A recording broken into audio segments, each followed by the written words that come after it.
ஒரே கோயிலில் 4 கோலங்களில் காட்சி தரும் பெருமாள்.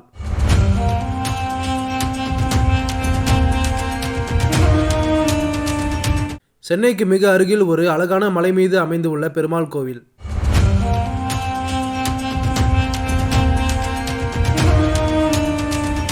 நூற்றி 8 திவ்ய தேசங்களில் 61வது திவ்ய தேசமாக விளங்கும் பெருமாள் கோயில்.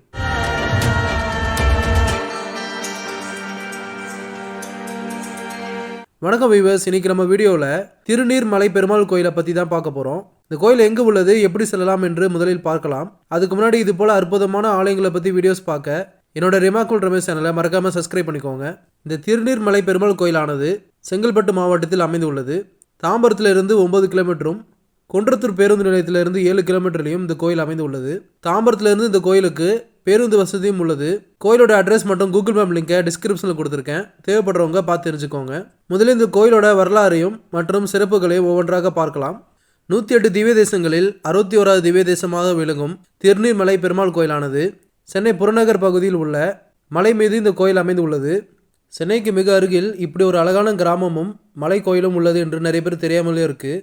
இந்த ஆலயத்தில் பெருமாள் நின்றான், கிடந்தான், இருந்தான் மற்றும் நடந்தான் என்று 4 நிலைகளில் காட்சி தருகிறார். நின்றான் என்பது மலையில் கீழ் உள்ள நீர்வண்ண பெருமாளையும், கிடந்தான் என்பது பெருமாள் ஆதிசேஷன் மேல் சயன கோலத்திலும், நடந்தான் என்பது வாமன அவதாரமான உலகளந்த பெருமாள் ஒரு காலை தூக்கிய நிலையிலும், இருந்தான் என்பது நரசிம்ம பெருமாள் சாந்தமாய் அமர்ந்த நிலையிலும் 4 விதமாக பெருமாளை இங்கு நம்ம காண முடியும். இந்த கோயிலில் சென்று வழிபட்டால் 4 திவ்ய தேசமான நாச்சியார் கோவில், திருவாலி, திருக்குடந்தை மற்றும் திருக்கோயிலூரை வழிபட்ட பலனை அடையலாம் என்று திருமங்கை ஆழ்வார் குறிப்பிடுகிறார். ஸ்ரீரங்கம் மற்றும் திருப்பதியை வணங்கிய பலனையும் இவ்வாலயத்தில் அடையலாம் என்று மக்கள் கூறுகிறார்கள். இங்கு உள்ள ஸ்ரீரங்கநாதர் தானாக உருவாகிய சுயம்பு மூர்த்தி என்று வரலாறு கூறுகிறது. மேலும் வால்மீகி, மார்க்கண்டேயர் மற்றும் பிருகு ரிஷிகள் தவத்திற்கு இணங்க இங்கு பெருமாள் தோன்றியதாக வரலாறு சொல்கிறது. இந்த கோயிலின் சிறப்புகளை பிரம்மாண்ட புராணத்தில் குறிப்புகள் உள்ளன. மகாபாரத அர்ஜுனுக்கு நரசிம்மர் மலையில் காட்சி அளித்ததாக கூறப்படுகிறது. இவ்வளவு வரலாறு சிறப்புமிக்க ஆலயத்தை ஒரு முறையாவது நீங்கள் கண்டிப்பாக பார்க்க வேண்டும். இந்த கோயில் இருக்கும் இடம் பிரம்மாண்ட புராணத்தில் தோயாத்ரி என்று குறிப்பிட்டுள்ளார்கள். இதன் பொருள் நீரால் சூழப்பட்ட மலை என்று தமிழில் அர்த்தம். புராணத்தின்படி வால்மீகி முனிவர் தனது மாபெரும் படைப்பான ராமாயணத்தை முடித்த பிறகு இந்த மலையின் உச்சியில் ரங்கநாதரை வணங்கினார். பின்னர் அவர் இறங்கிய போது ராமரை வணங்க விரும்பினார். முனிவரின் விருப்பத்தை பெருமாள் நிறைவேற்றி வைத்தார். லக்ஷ்மி தேவி சீதா தேவியாகவும், ஆதிசேஷன் லட்சுமணனாகவும், கருடன் அனுமனாகவும் தோன்றி பெருமாள் கல்யாணராமர் கோலத்தில் முனிவருக்கு காட்சி அளித்துள்ளார். இதுதான் இந்த கோயிலின் புராண வரலாறு. கோவில் கல்வெட்டுகள் படி சோழர்கள் மற்றும் பாண்டிய மன்னர்கள் இந்த கோயிலை கட்டியுள்ளதாக கூறப்படுகிறது. மலை உச்சியிலும் மலை கீழ் பகுதியிலும் உள்ள கோவில் கட்டமைப்புகள் 15 ஏக்கர் பரப்பளவில் பறந்து விரிந்து உள்ளன. இங்குள்ள கோயில் குளம் பெருமாளின் தெய்வீக இருப்பிடமான வைகுண்டத்தில் உள்ள நீரால் இந்த குளம் செய்யப்பட்டது என்று கூறுகிறார்கள். மற்றும் பிரகலாதனின் தீவிர பக்தியை கண்ட நரசிம்மர் சிந்திய ஆனந்த கண்ணீரிலும் இந்த குளம் நிரம்பி உள்ளது என்று கூறுகிறார்கள். இப்பொழுது இந்த கோயிலை நம்ம சுற்றி பார்க்கலாம். கோயில் அமைந்துள்ள சாலையில் கோயிலோட தேரை பார்க்கலாம். அந்த என்ட்ரன்ஸ் வழியாக உள்ள வந்தால் கோயிலை நம்ம சென்றடையலாம். சொந்த வாகனத்தில் வரும்பொழுது இந்த கோயிலில் கொஞ்சம் கூட்டம் கம்மியாக இருக்கும் போது பார்க்கிங் அலோவ் பண்ணுவாங்க. அப்படி இல்லைனா நம்ம வண்டி பார்க்கிங்கை வெளியே போடுற மாதிரி தான் இருக்கும். கோயில் இருக்கும் சாலையில் நடந்து வந்ததும் ஒரு அழகான 4 கால் மண்டபத்தை பார்க்கலாம். அதற்கு நேராக மலை மீது உள்ள கோயிலை சென்று அடையும் படிக்கட்டுகளை காணலாம். மற்றொரு பக்கம் கோயில் அடிவாரத்தில் அமைந்துள்ள நீர்வர்ண பெருமாள் கோயிலை முதலில் பார்ப்போம். நீர்வர்ண பெருமாள் கோயிலானது 3 நிலை ராஜகோபுரத்துடன் காட்சி அளிக்கிறது. கோபுரத்திற்கு முன்பு ஒரு மண்டபமும் காணப்படுகிறது. கோயில் உள்ள நுழைந்ததும் ரைட் சைடில் கொடிமரமும் பலிபீடமும் பார்க்கலாம். கொடிமரம் இருக்கும் பகுதியில் நீர்வர்ண பெருமாள் சன்னதியும் உள்ளது. எப்பொழுதும் பெருமாள் சன்னதிக்கு நேராக கொடிமரம் இருக்கும், ஆனால் இங்கு சற்று தள்ளி உள்ளது. லெஃப்ட் சைடில் திருமங்கை மன்னன் மங்களாசாசனம் பாடிய பலகையை பார்க்கலாம். மற்றும் ஒரு உயரமான ஆஞ்சநேயர் சிலையை 4 கால் மண்டபத்தில் உள்ளே பார்க்கலாம். இந்த ஆஞ்சநேயர் சிலையானது ஒரு 10 டிகிரி சாய்ந்து முன்னோக்கி கைகூப்பி வணங்குவது போல காட்சியளிக்கிறது. மற்றும் இந்த கோயிலில் கல்யாணராமருக்கு தனி சன்னதியும் ஆண்டாளுக்கு தனி சன்னதியும் காணலாம்.